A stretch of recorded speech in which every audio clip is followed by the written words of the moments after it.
Hello अस्सलाम वालेकुम।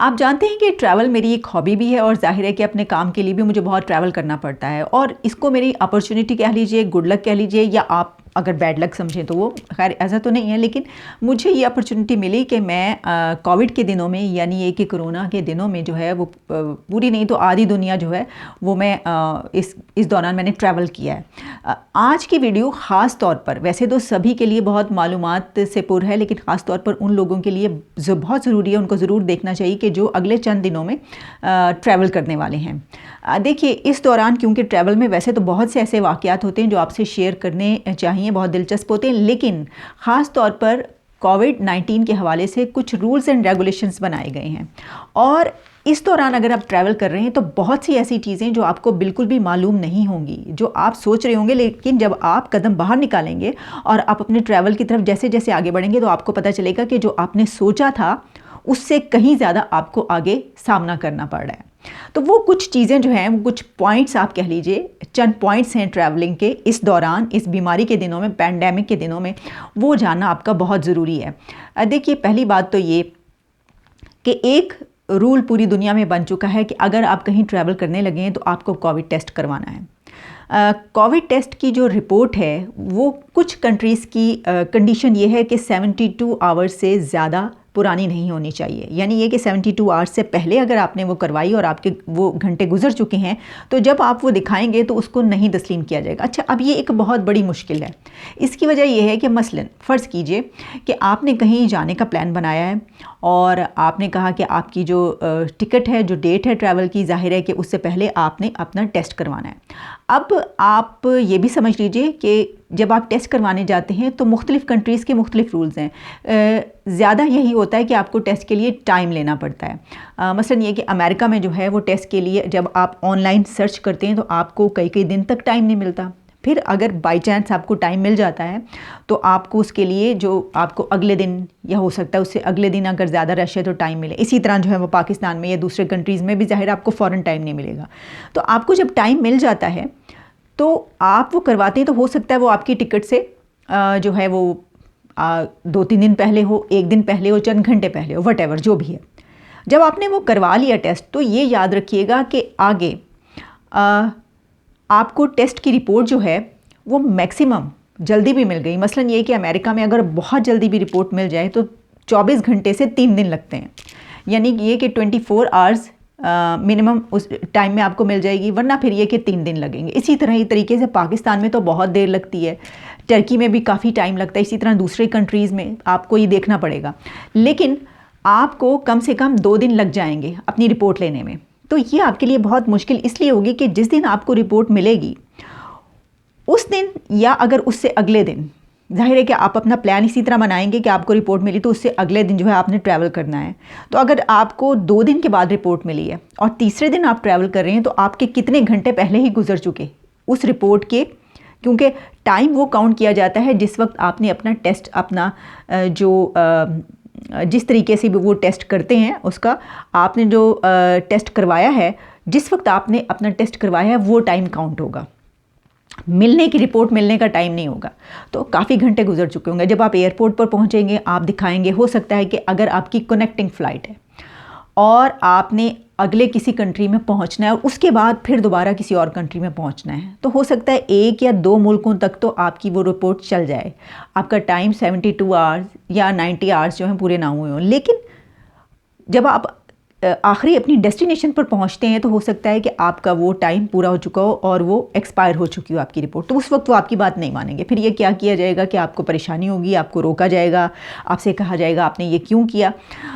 तो लिहाजा इसके लिए इसका हल ये है कि आप 1 नहीं 2 टेस्ट करवाएं, यानी आप 2 लगातार 2 दिन टेस्ट करवाइए और वो दोनों टेस्ट जो हैं आपके वक्फे से आपको मिल जाएंगे। और वो क्योंकि ईमेल पर उसका आता है, तो अगर आप किसी एयरपोर्ट पर पहुंचते हैं और आपका जो एक टेस्ट है उसकी डेट निकल चुकी है, टाइम निकल चुका है, 72 आवर्स पूरे हो चुके हैं, तो अगले टेस्ट की रिपोर्ट भी आप तक पहुंच चुकी होगी, तो आप वो दूसरा टेस्ट दिखा सकते हैं। तो इसके लिए ये ध्यान में रखिए कि आप 2 टेस्ट करवाइए 2 दिन। ज़ाहिर है कि अगर आप पे करके करवा रहे हैं, अगर आपकी कंट्री में फ्री नहीं है तो ये आपके लिए मुश्किल हो जाएगी, लेकिन फिर भी अगर आप किसी डिफ़िकल्टी से बचना चाहते हैं ट्रैवल के दौरान कि आपको आपको रोक लिया जाए और आपको वहाँ पर डबल पेमेंट करके करवाना पड़े टेस्ट, तो शायद इसके लिए जो है आपको करवाना पड़ेगा। इसकी वजह ये है कि मैं आपको एक एयरपोर्ट, मसलन ये कि इस्तांबुल एयरपोर्ट जहाँ पर बहुत सी कनेक्टिंग फ़्लाइट्स उतरती हैं, वहाँ पर ये है कि अगर आपने अपनी रिपोर्ट नहीं दिखाई और आपने इस्तांबुल में एंटर होना है तो आपको वो होटल में ठहराएंगे, आपको बाहर नहीं निकलने देंगे। अगर आप किसी और फ्लाइट में भी जा रहे हैं किसी और मुल्क में और उस मुल्क की जो कंडीशन है वो उन तक ये पहुंची है कि इसके बगैर इनको ना आने दें, तो तब भी वो आपको अगली फ़्लाइट नहीं लेने देंगे। वो आपको होटल में ठहराएंगे और आपसे कहेंगे कि आप जाइए अपना टेस्ट करवाइए और फिर वापस आइए और फिर नेक्स्ट फ़्लाइट लीजिए, हम आपको लेकर देंगे। तो ये आपको एक हज़ीमत से जो है वो गुजरना पड़ेगा। अच्छा, ये तो हो गई एक बहुत ही अहम बात जो कि एक रूल बन चुका है जिसको पूरा करना इस कंडीशन को हर एक के लिए बहुत ज़रूरी है और वो करना पड़ेगा आपको। क्योंकि कई मरतबा मेरे साथ ये हुआ है कि मैंने इसीलिए हमेशा जब भी मैंने ट्रैवल किया इस दौरान तो मैंने दो टेस्ट करवाए हैं और दोनों की रिपोर्ट जो है वो मैंने ध्यान में रखा है कि अगर मैं 100 डेज़ भी हो गए तो वो दूसरी उसकी रिपोर्ट जो है मेरे पास हो और मैं दिखा सकूँ, मुझे कहीं पर मुश्किल का सामना ना हो। अच्छा, एक और बात, हम ये सोच कर निकलते हैं कि हम मास्क लगाए रहेंगे हमें कोई प्रॉब्लम नहीं होगी। देखिए, एक अच्छी बात इन दिनों में ट्रैवल करने की, अब मैं आपको अच्छी बात बताऊंगी। अच्छी बात ये है कि पोर्ट्स जो हैं वो क्राउडेड नहीं है, ओवर क्राउडेड तो दूर की बात, क्राउडेड नहीं है। जो एयरप्लेन्स हैं, जहाज़ों में भी रश नहीं है। इसकी वजह से आपको बहुत अच्छा लगता है सफ़र करना। वो इसलिए कि आप देखते हैं आम तौर पे जब हम सफ़र करते हैं तो बहुत रश होता है, हर तरफ भागम दौड़, मतलब ये कि आप भाग कर अपने पकड़ रहे होते हैं फ़्लाइट्स और सारा कुछ। लेकिन इस दौरान जो है वो रश कम है। कुछ एयरलाइंस हैं, ये सब मुझे नहीं पता, अभी तक जितनी एयरलाइंस में मैंने सफ़र किया है इंटरनेशनल एयरलाइंस में, उसमें एक रूल ये बनाया गया है कि स्किप करके सीट दी जाए। यानी ये कि आप जब सीट पर बैठते हैं तो आपके साथ वाली सीट खाली रहेगी, उसको स्किप किया जाएगा और फिर नेक्स्ट सीट जो है वो किसी मुसाफिर को दी जाएगी। तो इस तरह आपके और दूसरे मुसाफिर के बीच जो है कम से कम एक सीट दरमियान में मौजूद है जो कि खाली है। इससे आपको कुछ कम्फ़र्ट हासिल होता है। इसके अलावा कुछ और चीज़ें भी हैं, मसलन ये कि जब आप बोर्डिंग पर जाते हैं, अब ये भी है कि उस वक्त क्योंकि टाइम कम होता है तो लोग इसका ख्याल नहीं रखते और वो जो हैं एक दूसरे से टकरा भी रहे होते हैं, वो भी हो रहा था। लेकिन क्योंकि क्राउड कम है, रश कम है, तो कम होता है। लेकिन फिर भी आप ये जान लीजिए, अगर आप ये सोच रहे हैं कि किसी किस्म का कोई डेंजर नहीं है, तो ऐसा नहीं है। आप घर में जितने सेफ़ हैं बाहर उतने सेफ़ नहीं है। लेकिन ट्रैवल में जो लोग ये सोच रहे हैं कि बेइंतहा ख़तरनाक है, वो नहीं है। मतलब ये कि बहुत आप आराम से आसानी से सफ़र कर सकते हैं और रश ना होने की वजह से आपको किसी प्रॉब्लम का इतना ज़्यादा सामना नहीं करना पड़ता। इसके लिए एक बात याद रखिए कि आपने सिर्फ मास्क नहीं लगाना, आप एक तो डबल मास्क लगाइए और इसके अलावा आप शील्ड लीजिए। शील्ड बहुत ज़रूरी है। मैंने देखा है कि बहुत कम लोग शील्ड पहनते हैं। प्लास्टिक की शील्ड है जो कि बहुत चल रही है आजकल, क्योंकि जब आप प्लास्टिक शील्ड पहन लेते हैं तो वो आपकी फिर ट्रिपल लेयर हो जाती है कि मास्क है उसके ऊपर मास्क है। फ़र्ज़ कीजिए आप 2 मास्क नहीं लगा सकते, आपको सांस लेने में प्रॉब्लम है, बहुत से लोग ऐसे हैं, सफोकेशन महसूस होती है, तो आप शील्ड ले लीजिए। प्लास्टिक शील्ड से आप बहुत कवर हो जाते हैं। मैंने तो जब भी मैंने ट्रैवल किया तो मैं प्लास्टिक शील्ड लगा कर जो है ट्रैवल करती हूँ ताकि कोई प्रॉब्लम ही ना रहे आपको।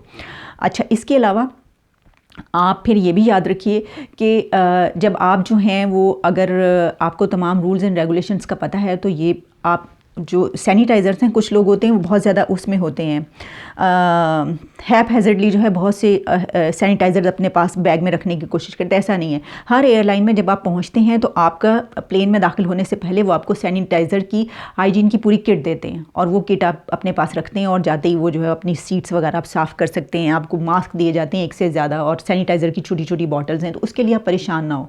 तमाम जहाज़ों में ये मुहैया किया जा रहा है।